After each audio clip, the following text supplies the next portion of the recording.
Hi అండి, నేను మీ సరిత చేతి వంటలోకి స్వాగతం. లంచ్ బాక్స్ లోకి ఏదైనా కొత్తగా ట్రై చేయాలనుకుంటున్నారా? అయితే ఈ రెసిపీ మీకోసమే. ప్రోటీన్ తో నిండిన ఈ సోయా పులావ్ ని ఎలా తయారు చేయాలో చూద్దాం. వీడియో స్టార్ట్ చేసే ముందు ఛానల్ ని సబ్స్క్రైబ్ చేసుకోండి అండ్ పక్కనే ఉన్న బెల్ ఐకాన్ ని క్లిక్ చేయండి. బాయిల్ చేసి పెట్టుకున్న వాటర్ లో కొద్దిగా సాల్ట్ యాడ్ చేసి అరకప్పు సోయా గ్రాన్యూల్స్ ని వేసి 15 నిమిషాల పాటు నానబెట్టుకుందాం. ఈ కప్పుతో 2 కప్పుల బాస్మతి రైస్ ని కడిగి 15 నిమిషాల పాటు నానబెట్టుకున్నాను. ముందుగా స్టవ్ ఆన్ చేసి ఒక గిన్నె పెట్టుకుందాం. ఇందులో 1 టేబుల్ స్పూన్ నెయ్యి, 3 టేబుల్ స్పూన్ ఆయిల్ యాడ్ చేసుకుందాం. నూనె వేడయ్యాక 5 లవంగాలు, 2 దాల్చిన చెక్క ముక్కలు, 1 అనాస పువ్వు, 2 బిర్యానీ ఆకులు, కొద్దిగా సాయి జీరా, 10 నుండి 15 మిరియాలు, 1 పెద్ద ఇలాయచీ, 2 చిన్న ఇలాయచీలు వేసుకుందాం.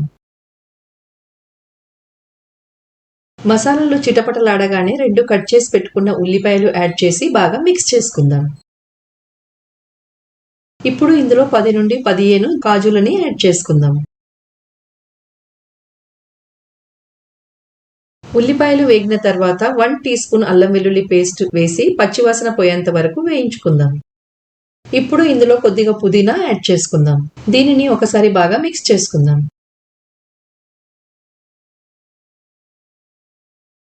అల్లం వెల్లుల్లి పేస్ట్ పచ్చివాసన పోయిన తర్వాత 1/2 టీ స్పూన్ పసుపు, 1 టీ స్పూన్ ధనియాల పొడి, రుచికి సరిపడా ఉప్పు, 1.5 టీ స్పూన్ కారపొడి వేసి బాగా కలుపుకుందాం.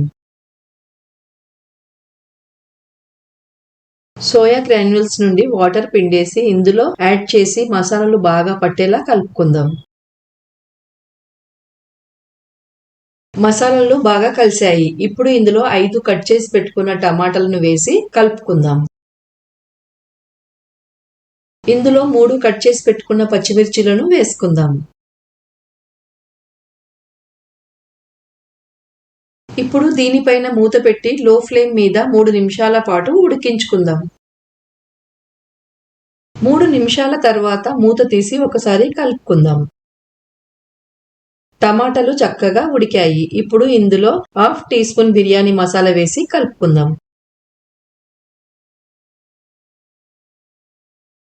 నానబెట్టుకున్న రైస్ నుండి వాటర్ తీసి రైస్ ని ఇందులో వేసుకుందాం. బియ్యం విరగకుండా ఒకసారి కలుపుకుందాం. బియ్యం మసాలాలతో బాగా కలిసిపోయాయి. ఇప్పుడు ఇందులో 3 కప్పుల కంటే కొద్దిగా తక్కువ, అంటే పావు తక్కువ 3 కప్పుల వాటర్ ని యాడ్ చేసుకుందాం. నేను ఇక్కడ బియ్యం నానబెట్టిన వాటర్ ని యూజ్ చేశాను. దీనిని ఒకసారి మిక్స్ చేసి హై ఫ్లేమ్ పైన ఉడికించుకుందాం. చూడండి, బియ్యం ఉడకడం స్టార్ట్ అయ్యింది. ఇప్పుడు ఒకసారి కలుపుకొని స్టవ్ ని మీడియం ఫ్లేమ్ పైన సెట్ చేసుకుందాం. దీనిని మధ్య మధ్యలో ఒకసారి కలుపుకుందాం. చూడండి, ఈ స్టేజ్ లో బియ్యంలో నీళ్లు తగ్గిపోయాయి. ఇప్పుడు ఇందులో కట్ చేసి పెట్టుకున్న కొత్తిమీర యాడ్ చేసి కలుపుకొని మూత పెట్టుకుందాం. మంటను లో ఫ్లేమ్ పైన సెట్ చేసి 2 నుండి 3 నిమిషాల పాటు ఉడికించుకుందాం. 3 నిమిషాల తర్వాత ఒకసారి మూత తీసి చెక్ చేసుకుందాం. మన సోయా పులావ్ తయారైపోయింది. ఇప్పుడు స్టవ్ ఆఫ్ చేసి మూత పెట్టి 10 నిమిషాల వరకు రెస్ట్ అవ్వనిద్దాం. ఇలా చేయడం వల్ల అన్నం ఒకదానికొకటి అంటుకోకుండా విడివిడిగా ఉంటుంది. 10 నిమిషాల తర్వాత సోయా పులావ్ ని సర్వ్ చేసుకుందాం. చూడండి, అన్నం పర్ఫెక్ట్ గా ఉడికింది. ఈ కొలతలతో సోయా పులావ్ ని చేసుకుంటే ఈజీగా 3 to 4 మెంబర్స్ కి సర్వ్ చేయవచ్చు. మీరు కూడా ఈ రెసిపీని డెఫినెట్ గా ట్రై చేయండి. ఈ రెసిపీ మీకు నచ్చినట్లయితే కమెంట్స్ లో తెలియజేయండి. మళ్ళీ కలుద్దాం ఒక కొత్త రెసిపీతో. అప్పటి వరకు ఈ వీడియోని లైక్ చేయండి, షేర్ చేయండి అండ్ నా ఛానల్ సరిత చేతి వంటని సబ్స్క్రైబ్ చేసుకోండి. Thanks for watching.